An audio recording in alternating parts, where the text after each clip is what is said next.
Hello and welcome to Off the Beaded Path, which is located in downtown Forest City, North Carolina. For today's video, I'm going to take a break from our technique series and I'll be teaching you how to do flat celleni spiral. So let's get everything together. You're going to need two colors of a size 15 seed bead, and then you're going to need two colors of a size 11 seed bead, just regular seed beads, no delicates.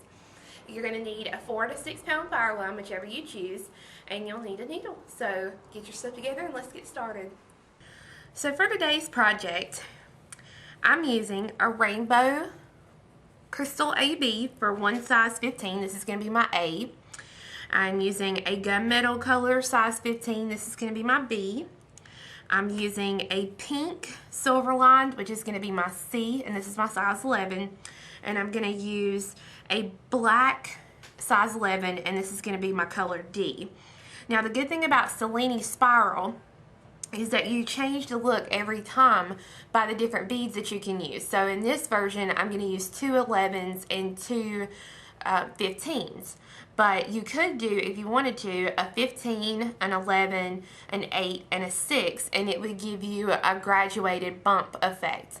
So it really just depends. The neatest thing to do is to just pick out your colors first, and then to do you a strip of about 1.5 to 2 inches of a sample to see if you like what you've got.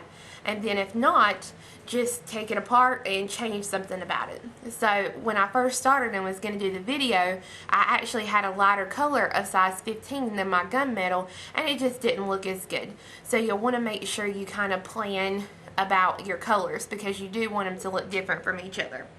Now, Cellini Spiral, Bead and Button did a wonderful Cellini Spiral issue a couple of months ago, and I think it was in the October issue. So if you have any questions, you may want to refer to beadandbutton.com because they may have more information on the spiral. But I've started out and I've threaded on about 4 yards of thread. I threaded on a stop bead to begin with, and then I'm threading on two color A, two color B, two A's, two C's, and two D's. So again, that's 2A, 2B, 2A, 2 C's, and 2 D's. So this will account for rows 1 and 2. Now Cellini Spiral is peyote stitch, just with the graduated size beads, and it's an even count. So what I'm going to do is, we started the tail and I worked this way. So now I'm going to start here and work back towards the tail. So to start out, I'm going to zoom in just a little bit here so that you can see a little better what I'm doing.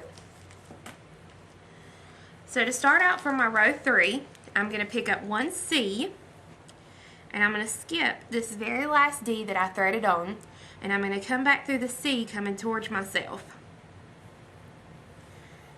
And I hold that bead in place and I pull. Now when you pull, you want the bead that you just added to sit on top of the bead from the previous row, and it's going to look almost like a T shape when you first get it started. I'm going to pick up a D, I'm going to skip one bead and go through the next. So I'm coming out of a black, I'm going to skip a pink, and I'm going to go through the very next pink that I have. Always going back towards the tail.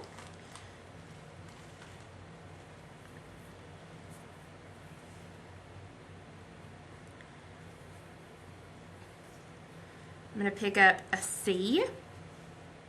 I'm coming out of a pink. I'm going to skip a clear, and I'm going to come through the next clear.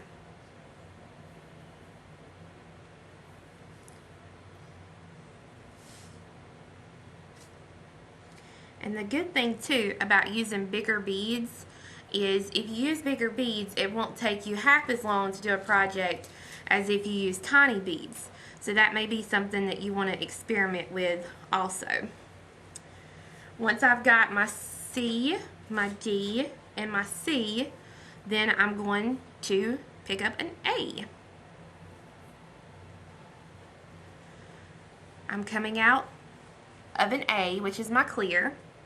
I'm going to skip the next one, which is my B, and I'm going to go through the next B.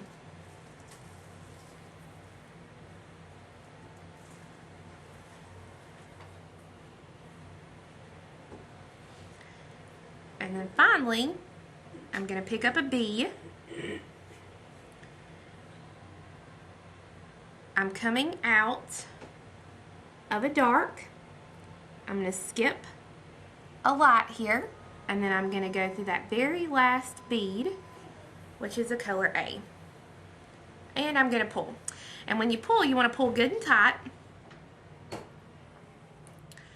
Get my stop bead out of the way here so you can see it a little better. Okay, so this is what we've got so far, and you can already see my lines starting to form for my diagonal. So now we've worked towards your tail, so we're going to work from the tail and work back towards the other side. So this is going to be row 4. So to start out, I'm going to pick up 1 B, and I'm coming out here on the end. This is the row I just finished. So I'm going to come right back through that very last bead that I just picked up, which is the color B. And I'm going to pull the thread so that when I pull, that color B sits right on top of my first color A from the very first row.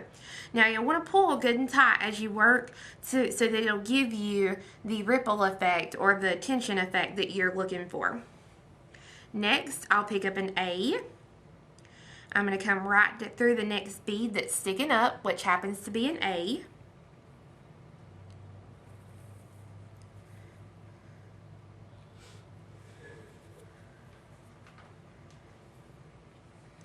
I'll do a C and come through the next bead sticking up, which happens to be a C.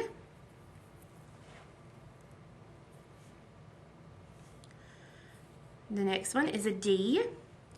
I'm going to go through the next bead sticking up, which happens to be a D. And then finally, I'm going to pick up a C, and I'll go through this last bead sticking up, which happens to be a C.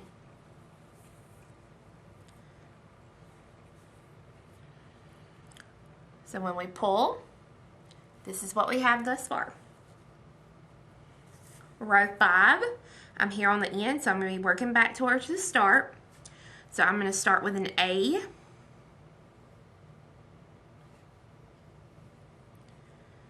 And I'll come through this first bead sticking up of the next row.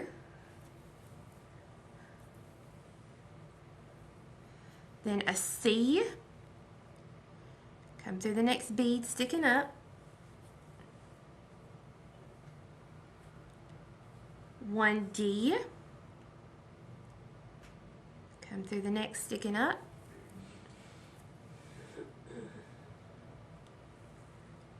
One C.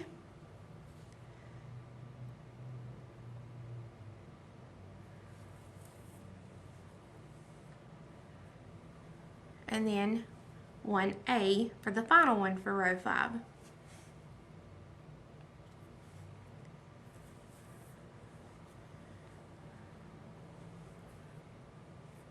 And remember, pull it good and tight so you can really start to see my rows taking shape.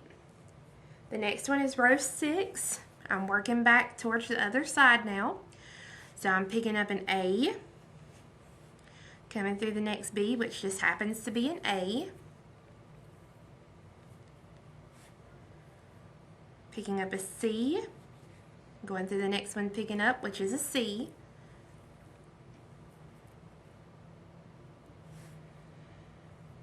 D.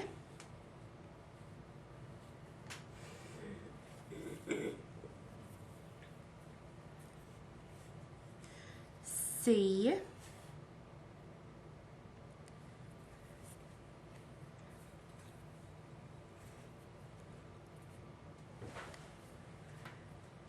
And an A.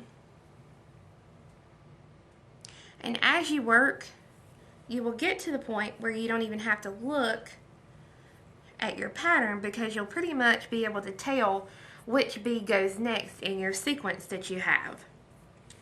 So we just finished row 6. We're going on to row 7. So we're going to pick up a B and come through the next bead sticking up.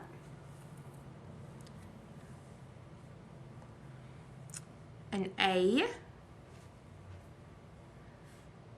Come through the next one sticking up.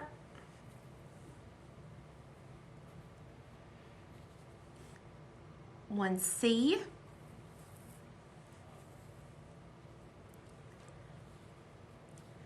One D.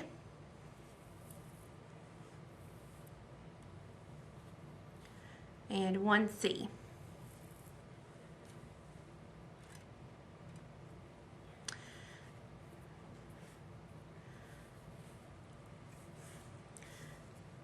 Row 8, we're going to work back towards the other side again. A C.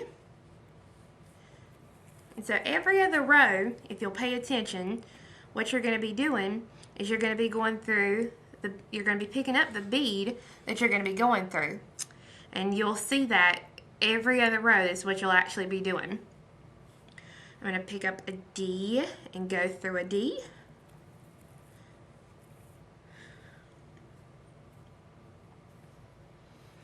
One C, and go through a C.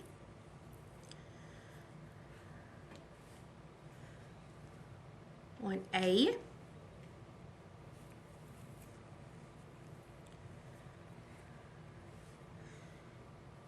And one B.